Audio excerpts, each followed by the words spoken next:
دوستو channel subscribe like اور share فرمائیں، شکریہ۔ بسم اللہ الرحمن الرحیم، الحمدللہ رب العالمین والصلاة والسلام علی خاتم النبیین پاک ویوس محمد منشا۔ السلام علیکم، کیسے ہیں جی؟ کچھ دنوں کے وقفے کے بعد آپ کی خدمت میں پھر حاضر ہوں، انشاءاللہ امید ہے کہ آپ سب ٹھیک ٹھاک ہوں گے۔ تو آج 3 نکات پر بات کرتے ہیں۔ میجر نکتہ تو ایک ہی ہے، اور وہ یہ ہے کہ جو پی ٹی آئی دراصل جو ایک یوتھیاپا، سیاپا اور کتیاپا کا مجموعہ ہے،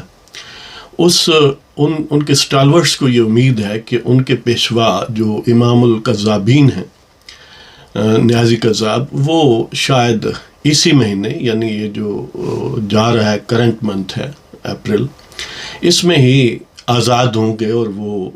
جو پابند سلاسل ہیں چوری چکاری، بدکاری اور فراڈ کے کیسز میں اور غداری کے کیسز میں،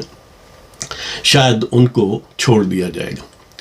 تو اس کے پروز اینڈ کانز یا اس کی پاسبلٹیز کیا ریئلسٹک ہے یا نہیں، اس پر بات کرتے ہیں۔ اور دوسرا یہ ہے کہ ایک چھوٹی سی خوشخبری، ہمیں خوشخبریوں پر بھی کبھی کبھی بات کرنی چاہیے، اس لیے کہ ہر وقت یہ ٹینشن والی جو باتیں ہیں یہ بھی شاید اتنی اچھی نہیں ہے۔ اور وہ خوشخبری ہے کہ ناروے کی طرف سے پاکستان کے لیے ہے، اور اس کے علاوہ یعنی ایک وہ بھی ان کے یعنی جو یوتھیاپا ہے، اسی سے ملحق، اسی سے منسلک خبر ہے پشاور ہائی کورٹ سے۔ تو پہلے بات کرتے ہیں جی، جو نیازی کذاب ہے کیا واقعتاً وہ اس مہینے رہا ہو رہا ہے؟ دیکھیں، جو نیازی کذاب کے وہ جو وکلاء ہیں، دراصل ان میں بھی اسی طرح کا یوتھیاپا، کتیاپا اور سیاپا جو ہے وہ سٹفڈ ہے۔ یہ عجیب بات ہے کہ وہ کہتے ہیں نا کہ کانے نمک میں جا کے سب نمک ہو جاتے ہیں۔ یہ ویسے بات ماننی پڑے گی کہ نیازی کذاب کی صحبت جو کنسٹرکٹیو ہو سکتی ہے اور لٹرل بھی ہو سکتی ہے، اس کے میگنیٹک فیلڈ میں جو بھی آتا ہے، یا تو وہ میٹیریل پہلے ہی اسیس کرتا ہے کہ وہ ایسا ہے تو آنے دیتا ہے، یا اگر ایسا نہیں بھی ہوتا تو اس میں بہرحال یہ کرشمہ موجود ہے کہ جو ہی اس کے میگنیٹک فیلڈ میں آتا ہے، وہ اسی طرح کا کذاب اور کتیاپا اور سیاپا اور یوتھیاپا اس میں گویا بھر دیا جاتا ہے، وہ اس کی کایا پلٹ ہو جاتی ہے۔ تو بظاہر بڑے خوشنما وکلاء، جنہیں یہ بھی زوم ہے کہ وہ بیرون ملک سے پڑھ کے آئے ہیں، کوئی بیرسٹر ہے، کوئی کچھ ہے، کوئی کچھ ہے، تو وہ جو ہی اس کے حلقہ نیابت میں جاتے ہیں، وہ بالکل اسی طرح کا یعنی جھوٹ، کذب اور دجل اور فریب اگلتے ہیں۔ اگرچہ وکلاء پر ایک تہمت بھی ہے بھی یہ کہ وہ ویسے ہی اس سٹف سے بنے ہوتے ہیں، لیکن خاص طور پر یہ ڈسٹنکشن ان وکلاء کو کوئی بہت زیادہ حاصل ہو جاتی ہے جو یوتھیاپا ہے اس کے سرکل میں انٹر ہوتے ہیں۔ تو آپ جانتے ہیں کھوسا صاحب ہیں، اور ظاہر ہے وہ یعنی اس کے علاوہ بھی گویا خاصا کتیاپا میں ان کا نام ہے۔ اس طرح وہ بیرسٹر صاحب ہیں جو گور خان صاحب ہیں،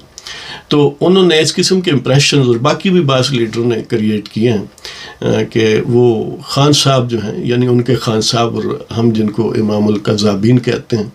وہ اسی مہینے رہا ہو رہے ہیں۔ کھوسا صاحب نے رپورٹر سے بات کرتے ہوئے یہ کہا کہ نہیں یہ اتنی بڑی کوئی کنوکشنز نہیں ہیں، دیکھیں کچھ تو سسپینڈ ہو گئی ہیں، یعنی بقول ان کے سائفر کیس جو ہے اس میں انہوں نے ویسے ہی پوچھا ہے جی جج صاحب نے کہاں ہے سائفر، یعنی اس سے ہی وہ اخذ کر رہے ہیں کہ گویا یہ بھی ختم ہو جائے گا کیس، یا سسپینڈ ہو جائے گی سزا کم از کم۔ اس طرح انہوں نے یہ فرمایا ہے کہ عدت کیس تو شیمفل کیس۔ ہم بھی سمجھتے ہیں کہ اس قسم کی یعنی جو بے شرمی اور بے حیائی کے کیسز ہیں وہ یقیناً شیمفل ہیں۔ اب یہ شیمفلنس کیا وہ جو کنوکٹڈ ہے اسے بھی محسوس ہوتی ہے، اور اس کے جو رفقا ہیں یا اس کے جو فینس ہیں یا اس کے جو وکلاء ہیں ان کو بھی کوئی ڈنٹ پڑتا ہے، انہیں بھی یہ احساس ہوتا ہے۔ یہ تو اب کھوسا صاحب ہی جانتے ہیں۔ تو بہرحال اسی طرح انہوں نے یہ کہا کہ دیکھیں وہ جو کیس ہے، یعنی اس میں توشہ خانہ کیس جس میں 14 سال کی سزا ہے وہ بھی سسپینڈ ہو گیا. تو دیکھیں اس وقت اگر ہم اس کو ایویلیویٹ کرتے ہیں، ظاہر ہے ملٹیپل کیسز ہیں، ڈزنس کے حساب سے کیسز ہیں نیازی قذاب کے خلاف، جن میں سے 4 کا جو ہے وہ فیصلہ ہو چکا ہے. ویسے تو ایک سینس میں آپ 5 کہہ سکتے ہیں، لیکن جو 5واں ہے وہ گویا کرمنل کنوکشن نہیں ہے. وہ جو الیکشن کمیشن نے سب سے پہلے اس کو ڈسکوالیفائی کیا تھا کہ جو فالس ڈکلریشن ہیں، جھوٹے جو حلف نامے جمع کروائے گئے اس حوالے سے، اس میں ظاہر انہوں نے ان کو یعنی نیازی قذاب کو 5 سال کے لیے ڈسکوالیفائی کیا تھا. اور پھر اس بیس پر ایک سیشن کورٹ میں کیس دائر کیا تھا، جس کو آپ وہ کہہ سکتے ہیں کہ corrupt practices of election commission case against, یعنی corrupt practices against Imran Khan یہ کہہ سکتے ہیں، یا بائی عمران خان کہہ لیں. تو ایک تو وہ ہے. اس میں پھر جج ہمایوں دلاور آپ جانتے ہیں کہ اس نے ان کو کنوکٹ کیا، مجرم قرار دیا اور 3 سال سزا اور 1 لاکھ جرمانہ. یہ پہلا گویا وہ بارش کا قطرہ تھا جس سے اس قذاب کو ڈنٹ پڑنا شروع ہوا. تو اس میں ظاہر ہے پھر اسے پکڑا گیا، لیکن وہ کیس بھی بنیادی طور پر اس کی سینٹنس سو فار جو ہے وہ سسپینڈ ہو چکی ہے. یعنی اس کا فیصلہ ہوا تھا اگست کی 5 تاریخ 2023 کو، اور پھر یہ تقریباً 24 دنوں کے بعد ہی جو ظاہر ہے یوتھیاپا کے جو فیسیلیٹیٹرز ہیں وہ بھی بے شمار ہیں، اور ہر ہائی کورٹ میں ان کی گویا لیئر در لیئر موجود ہے. تو اسلام آباد ہائی کورٹ نے اس کو سسپینڈ کر دیا تھا. تو گویا یہ کیس تو ظاہر ہے اس کیس میں تو وہ بیہائنڈ دی بارز نہیں ہے، لہذا یہ کیس بھی ان کے نقطہ نظر سے ٹھیک ہے کہ اس میں باہر رہائی ہے. تو یہ یعنی 3 سال کی سزا سسپینڈ ہو چکی ہے. دوسرا کیس ہے توشہ خانہ کیس. اس میں جو توشہ خانہ سے جو چوری چکاری کی تھی نیازی قذاب نے، اور بہت سارے جو گفٹس ہیں ان کو وہاں پر رپورٹ ہی نہیں کیا تھا، یعنی باہر ہی یہ سارے معاملات ہو گئے کہ پنکی پیرنی لے گی، یہ لے گیا، اور پھر اس کو بلیک مارکیٹ میں اپنی مرضی سے بیچ بھی دیے اور پرافٹ کمایا. گویا کاروبار جو ہے وہ شروع ہو گیا جی، اس میں اربوں روپے انوالو تھے. تو بہرحال توشہ خانہ کیس میں 14 سال سزا ہوئی پنکی پیرنی اور اس کے مرید نیازی قذاب کو. تو وہ جنوری 31 2024 کو ہوئی تھی، اور اس کو بھی سسپینڈ اسلام آباد ہائی کورٹ نے پھر اپریل 1 2024 کو کر دیا. لہذا ایک وہ کیس جو کرپٹ پریکٹسز کا ہے الیکشن کمیشن کے سلسلے میں، اس میں بھی سزا سسپینڈ ہوگی 3 سال والی. اس توشہ خانہ کیس میں بھی سزا سسپینڈ ہوگی جو 14 سال والی تھی ان دونوں میاں بیوی کے خلاف. اب تیسرا کیس ہے سائفر کیس. اس میں جو ملتان کا مجاور ہے، وہ جو عورتوں کے بال کاٹ کے، شاید نائی پہلے ہوتے تھے، اب مجاور ہیں بھارت، جنہوں نے اپنے مریدوں کو لوٹ کے جاگیر بنائی، اور ظاہر ہے پھر سیاست بھی، اور گویا اب ہیوی ویٹ ہیں سیاست کے. تو نیازی قذاب کے وہ مرید ہیں، لیکن اپنے مریدوں کے لیے وہ گویا پتہ نہیں کسی مقدس ہستی کا سایہ ہے. تو وہ جو شاہ محمود قریشی المعروف مجاور فرام ملتان ہے، اس کو اور اس کے پیشوا نیازی قذاب کو 10 سال سزا ہوئی. تو وہ کیس ابھی اس میں اگرچہ وہ فائل ہے، اس کے خلاف اپیل بھی ہے، اور سینٹنس جو ہے وہ سسپینڈ کرنے کی پلی بھی موجود ہے، لیکن اس پر ابھی کوئی فیصلہ نہیں ہوا، لہذا وہ بہرحال سٹینڈ کرتا ہے. اس طرح ایک وہ بدکاری والا کیس ہے، یا ان اسلامک یا انلیگل نکاح والا کیس ہے، جس میں 7 سال پنکی پیرنی اور جو نیازی قذاب اس کو سزا ہوئی تھی، وہ بھی ابھی گویا سٹینڈ کرتا ہے. لہذا جو سو فار 4 کریمنل کنوکشنز ہیں، ان میں سے 2 میں سزا سسپینڈ ہوگی اور 2 میں ابھی سٹینڈ کرتی ہے. تو کیا اس کے کوئی ریئلسٹک چانسز ہیں اس مہینے میں کنکلوڈ ہونے کے؟ میرا گمان یہ ہے کہ اگرچہ ان کی یہ خواہش ضرور ہے اور کوشش ہے، لیکن ہوگا ایسا نہیں، اس لیے کہ یہ یعنی اب ظاہر ہے اسلام آباد ہائی کورٹ کے ججز بظاہر تو انہوں نے کوشش کی دوسروں کو انڈر پریشر لانے کی، گویا ایک پریمپٹ کیا جو ان کے خلاف کرپشن کے کیسز تھے، تو انہوں نے خطوط وغیرہ اور پھر یعنی جو نیازی ٹھگ کا ایک نیٹ ورک ہے اس نے باقاعدہ پہلے تو ججز کے حوالے سے ججز نے لکھے خطوط کہ ہم انڈر پریشر ہیں اور پھر مختلف خطوط جو ہیں وہ مشکوک قسم کے مواد کے ساتھ مختلف ہائی کورٹس کے ججز کو ملنے شروع ہو گئے، تو اس پر ظاہر ہے اب دوسروں کو جو انڈر پریشر لانا چاہتے تھے وہ دراصل خود اب انڈر پریشر ہیں. تو اس لیے میں نہیں سمجھتا کہ کوئی اتنا جلدی اتنا سوئفٹ اور گویا ایک یعنی لائٹننگ سپیڈ پر اس پر جو پہلے کنوکشن کو سسپینڈ کیا گیا اس میں بھی فوری ہو سکے. لیکن سپوز اگر ہو بھی جائے تو اس پر اور کئی درجن کیس موجود ہیں جن میں ٹیررزم کے کیسز بھی ہیں، جن میں یعنی اور ہنگامہ آرائی کے یا شرپسندی کے یا اسٹیٹ کے خلاف یعنی مختلف قسم کے اقدامات کے حوالے سے. تو یہ کام یعنی کہ وہ ابھی اسی مہینے باہر آ جائے گا. اس کا وہ کیا کہتے ہیں کہ ای خیال است و محال است و جنوں، اس لیے کہ جو اگر سپوز وہ آتا ہی ہے تو اس کا مطلب پھر یہی ہے کہ جو کہتے ہیں نا چوروں سے کتی ملی ہوئی اب ہم یہ ان پر تو نہیں چسپاں کرتے، ہمارے مقدس لوگ ہیں. تو بہرحال پھر ایک تو وہ جو لفظ ہے وہ سمجھ لیں کہ وہ جو یوتھیاپا ججز ہیں گویا وہ ملے ہوئے تھے، اور دوسرا یہ ہے کہ اتنے کیسز کے باوجود اگر اس نے اسی طرح باہر آنا ہے تو پھر وہ جو اپنے تئیں یہ اعلانات کیے جاتے تھے کہ مئی 9 کے جو دہشت گرد ہیں ان کو سزا ملے گی اور نہیں چھوڑا جائے گا، اس میں چھوٹے موٹے پردے تو ان میں سے 50-51 کو سزا ہو بھی گئی ہے، لیکن اصل جو اس کے سرغنہ ہیں، اصل جو اس کے پروجینیٹر ہیں جن کی یہ آل اولاد ہے روحانی، تو ان کو اگر چھوڑ دینا ہے تو پھر ظاہر ہے وہ میننگ لیس باتیں ہیں. اس لیے میں نہیں سمجھتا کہ ایسا ہوگا. اب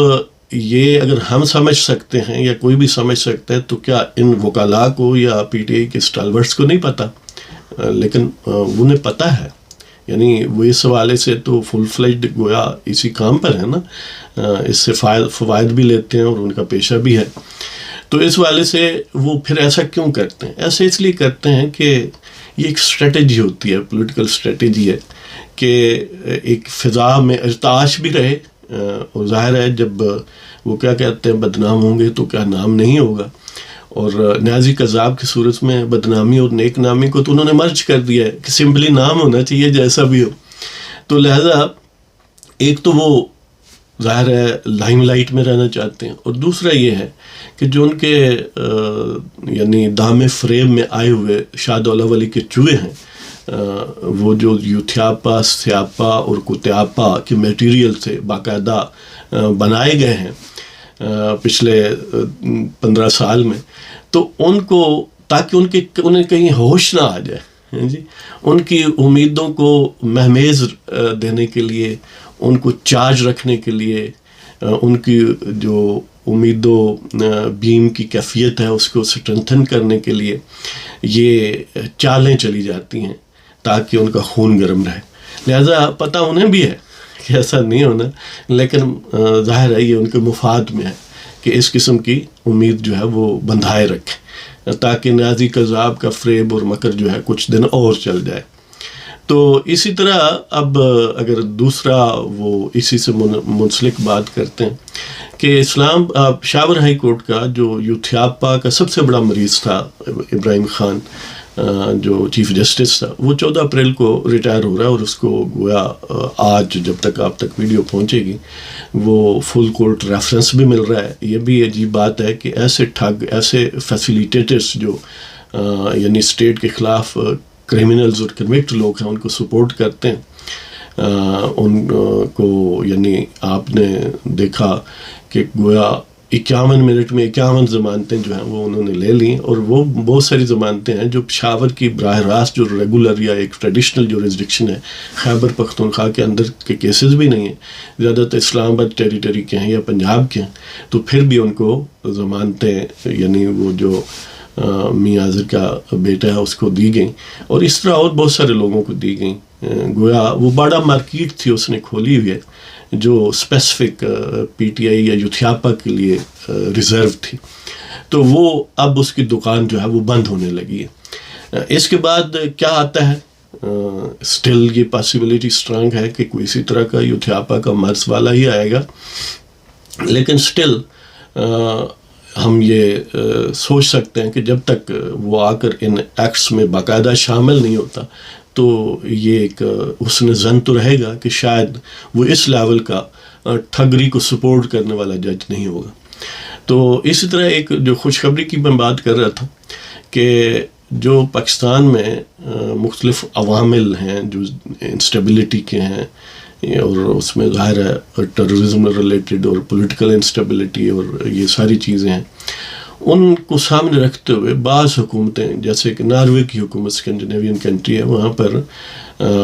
ایک رسک اسیسمنٹ لسٹ ممالک کے حوالے سے بنائی جاتی ہے کہ کون سا ملک جو ہے، یعنی threat assessment list of countries, کہ کس ملک کے لوگ جو ہیں اگر یہاں پر آئیں تو وہ تھریٹ جنریٹ ہو سکتی ہے ان کے سبب سے، یعنی ان کو گویا سیکیورٹی رسک ہے. تو اس لسٹ میں نام آنے کی وجہ سے اس ملک کے باشندوں کو یا سٹیزنس کو پھر اس ملک کا ویزا، یعنی جو ہوسٹ کنٹری ہے، اس صورت میں پاکستانیوں کو ناروے کا ویزا ملنا مشکل ہوتا ہے. اس کی بہت زیادہ سیکروٹنی ہوتی ہے اور بہت یعنی کم اس کا ریٹ ہے اپروول کا. سو اب انہوں نے پاکستان کی جو صورتحال ہے اس کو بہتر قرار دیتے ہوئے اس لسٹ میں سے، اس تھریٹ اسیسمنٹ لسٹ میں سے پاکستان کا نام نکال دیا کہ اس سے اب ناروے کی نیشنل سیکورٹی کو کوئی خطرہ نہیں ہے. تو اس والے سے جو پاکستان کے نوجوان ہیں اور بیرون ملک تعلیم حاصل کرنے کے سلسلے میں مختلف ممالک کو ٹیپ کرتے ہیں، ان میں ظاہر ہے ناروے بھی ہے. تو اس والے سے ان کے لیے یہ خوشخبری ہے، یا جنرلی جو بھی ناروے جانا چاہتا ہے یا ٹورزم کرنا چاہتا ہے تو ایک overall specific to that country تو اس ویزا اویلیبلٹی کی آسانی ہے پہلے کے مقابلے میں، اور اوور آل ظاہر ہے پاکستان کا امیج بہتر ہوگا جب اس قسم کے لسٹ جو مختلف ممالک میں ان میں پاکستان کا نام نہیں آئے گا. تو بہرحال یہ صورتحال ہے. تو اللہ تعالیٰ آپ سب کو خوش و خرم رکھے. رمضان جو ہے وہ آخری مراحل میں، اللہ تعالیٰ اس کی برکتیں جو ہے وہ ہم سب کے نصیب میں کرے. تو اجازت چاہتا ہوں جناب. پاکستان زندہ باد. خدا حافظ.